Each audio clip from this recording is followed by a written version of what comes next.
All right, let's jump right in, shall we? Today's deep dive takes us into the world of open source physics at Singapore. OSP at SG for short. OSP at SG. You sent over, well, a bunch of stuff, actually. Articles, research, the whole 9 yards. Yeah, it's a pretty comprehensive program. So let's unpack how this project is, well, shaking things up, changing the game in physics education. It really is. Not just in Singapore, but, globally as well. Yeah, it's got quite a reach. What I think is really fascinating about OSP at SG is how it tackles a really fundamental challenge. Okay. Making physics engaging, accessible, and affordable.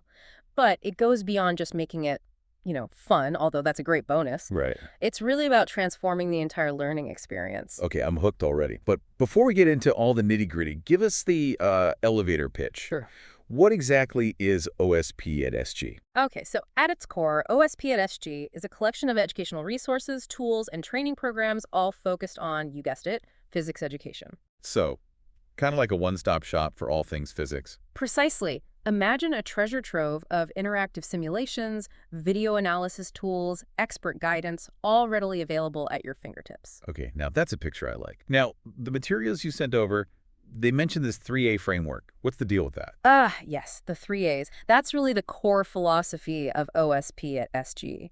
Accessible, affordable, adaptable. Catchy, break it down for us. Okay, so accessible, that means no logins, no paywalls, just instant access for anyone, really, with an internet connection. So you're saying a student, let's say in a rural India, could be exploring the same physics concepts as a student in some state-of-the-art lab in, like, Singapore. Absolutely. OSP at SG really aims to remove those barriers to entry, and then affordable takes it a step further. It's practically free, except for, the cost of internet and a computer. Yeah, which most students have anyway these days. Exactly. So there's really no financial burden. And this is huge because it opens up opportunities for students who might not have access to expensive textbooks or fancy lab equipment. That's pretty remarkable. Yeah.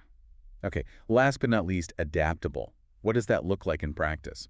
So OSP at SG is all about open source resources. Gotcha. Meaning teachers and students can modify the simulations, tailor them to their specific needs, and even share their adaptations with others. So kind of like a community effort constantly evolving. Exactly. It fosters this really collaborative learning environment where everyone contributes and learns from each other. Very cool. Now, this isn't just some, grassroots effort, right? I mean, it sounds pretty official. You're right, it's not. It's actually part of the EduLab program, Okay. which is a Singaporean government initiative. So serious backing from the top. Absolutely. They recognize the potential of OSP at SG and have been instrumental in its development and success. Okay, that makes sense.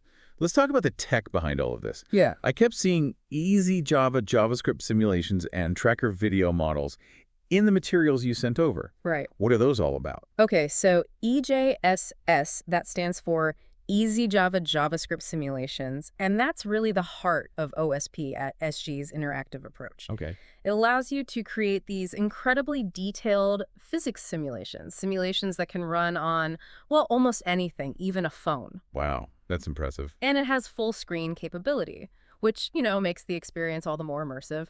You can imagine a student exploring the laws of motion on their smartphone. It's like having a physics lab in your pocket. What about Tracker? How does that fit into the picture? So Tracker takes things a step further. It brings physics into the real world. So imagine you're trying to understand projectile motion. Yeah. With Tracker, you could analyze videos, let's say, of a basketball being thrown. Okay. You can track its movement, like frame by frame, and plot its trajectory, calculate its velocity. So real-world examples, but with technology to help break it down. Right. It really bridges that gap between the physics you read in a textbook and the world that we actually experience. Makes sense. Now, the materials also mention something called progressive mathematical model building. What's that all about? All right, this is where things get really interesting. So it's a pedagogical approach where students use EJSS to build their own models, based on their understanding of a physics concept. Okay. Then they run simulations using those models, and here's the key, the simulation generates data that they then compare to their initial predictions. Oh, so they get to put their ideas to the test. Exactly. And if the data doesn't match their predictions, they refine their models, run the simulation again. Okay. It's this constant cycle of experimentation and refinement, all driven by their own curiosity. That's way more engaging than just like memorizing formulas, right? Right. This is active learning. It's not just about memorizing and plugging in numbers. It's about really understanding the concepts. It sounds like it addresses that big challenge in physics education, It does. connecting the mathematical understanding to the actual physical world. Yeah, OSP at SG tries to bridge that gap and make physics, less abstract and a lot more relevant to students' lives. So they're not just learning about physics, they're learning to think like physicists. Exactly. That's impressive. Okay, there's another pedagogical approach that was mentioned, dynamics particle modeling in Tracker. What can you tell us about that one? All right, so imagine you're trying to explain how different forces act on a moving object. Yeah. Let's say a ball being thrown, you've got gravity, air resistance, the force of the throw itself, all interacting in these complex ways. Right. A lot going on. Right. And with dynamics particle modeling, students can actually use Tracker to simulate all these forces. They use nested if statements, which is basically a way of coding in different conditions. Okay. And they create a virtual model that accurately reflects how those forces actually shape the ball's trajectory. So instead of just passively watching a simulation, they're actively building it from the ground up. Absolutely. They're essentially writing the rules of the universe, at least for this particular simulation. Whoa. That's pretty powerful stuff. It is. It's a very hands-on, minds-on approach that fosters a deep understanding of Newton's laws and other fundamental principles. Sounds like OSP at SG is really pushing the boundaries of how physics is taught. So what kind of impact has all of this had? Can we quantify it? We can. And the numbers are pretty impressive. Over 3,200 students and 100 teachers in 12 Singaporean schools use OSP at SG annually. And since its inception, over 5,600 participants have been involved. That's a lot of students experiencing physics in a whole new way. And the impact goes beyond Singapore. There have been international collaborations, requests for assistance from all over Brazil, India, the Philippines, even the U.S. Wow, OSP at SG is a global phenomenon. It's sparking interest and inspiring educators all over the world. It's been racking up some awards too, right? It has. OSP at SG has received some serious accolades. The Singapore Public Service PS21 Distinguished Star Service Award, the Ministry of Education's Best Innovator Award. Wow, that's quite a list. It's clear recognition of the program's quality and its impact. Well-deserved recognition, it seems. Yeah. But I'm guessing that implementing something this innovative takes, a lot of support.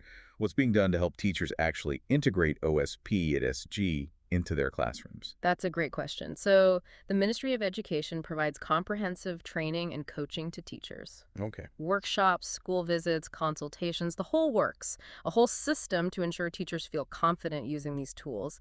And they brought in some big names in the open source physics world to lead these trainings. Oh. People like Francisco Exquembre, Fuquan Huang, Wolfgang Christian, Douglas Brown. These are pioneers in the field. Wow. So the all-star team of physics education is coaching these teachers. It sounds like they're really invested in making OSP at SG a success.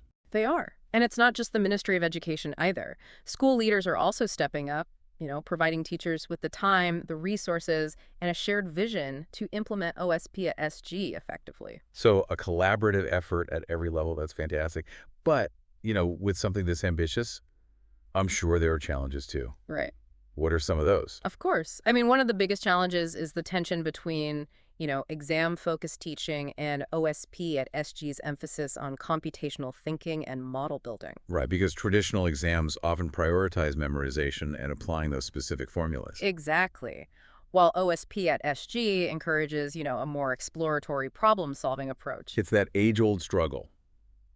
Teaching for understanding versus teaching to the test. Right, and it's a tough balancing act for teachers, especially at the secondary school level where national exams don't really emphasize those modeling pedagogies. Right, so it makes it difficult for teachers to fully embrace OSP at SG when they're under pressure to, prepare students for those exams. It does, and it's a systemic issue that OSP at SG unfortunately can't solve on its own. It's a worthy struggle, though. Yeah. Speaking of worthy struggles, how's OSP at SG tackling the issue of, sustainability? Yeah. How do they ensure it can continue to benefit students in the long run? So for that, they have this 3P framework: product, process, and people. Interesting. Product refers to their reliance on, free open source tools like EJSS and Tracker. Smart move. Right.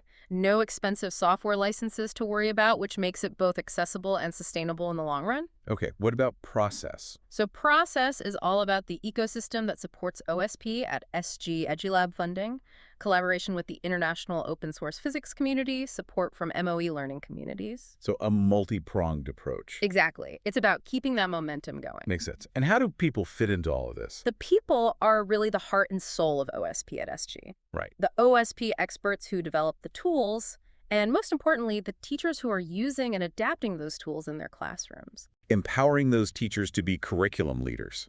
That's how you build a sustainable movement. Absolutely. Okay, so we've covered a lot already. The philosophy, the technology, the impact, the challenges. It's a pretty comprehensive program. What I'm curious about now is, well, how all of this actually plays out in the classroom. Yeah, I think that's the most important part. Can we get a peek behind the curtain? See OSP at SG in action. Absolutely. Let's step into a classroom where OSP at SG is transforming the learning experience. Sounds good to me. Okay, so set the scene for me. What does a classroom using OSP at SG actually look like? Well, instead of just, sitting and listening to a lecture, Right. imagine a group of students, kind of huddled around a computer, Okay. actively engaged, doing a physics experiment, and instead of just reading about projectile motion in a textbook, they're analyzing a video, maybe of a basketball being thrown. Okay, so real world stuff. Real world, exactly. Yeah. But using Tracker to analyze it. So what are they able to do with Tracker? I mean, what are they looking at? So they can, break the video down frame by frame. Oh, wow. They can track the ball's position, plot its trajectory on a graph, even calculate things like velocity and acceleration. It's like way more data than they could collect, by hand. Oh, absolutely. And it really helps them see, those patterns and relationships, much more clearly. Right, because when you see it visually, it just makes more sense. Exactly. And here's the really cool part. They can then take all that data and use it to actually build a mathematical model of the ball's motion. Okay. So they're not just observing anymore. They're actually trying to explain what's going on. Interesting. They might start with a simple model, maybe assuming there's no air resistance. Right. And then they refine it, add in things like gravity, drag, and so on. So it's that iterative process, right? Testing, refining. Exactly. And what's amazing is they can actually see the results of their model. Yeah. They can run a simulation in Tracker using their model and then compare it to the original video. Oh, so they get to see if they got it right. Right. And if not, it's back to the drawing board. That's such a great learning tool. Oh, it is. And it doesn't just stop at projectile motion, You can apply this process to all sorts of physics concepts, from simple harmonic motion to gravity. Okay, so it's versatile. Yeah. Now, you mentioned some specific examples of how OSP at SG is actually being used in Singaporean schools. I'm curious to hear more about those. Yeah, definitely. So one example is Evergreen Secondary School. Teachers there are using OSP at SG to teach students about, kinematics, dynamics, things like work and energy. Hey. And they're using Tracker to analyze those real-world scenarios, those real-world examples. So it's not just those textbook problems anymore.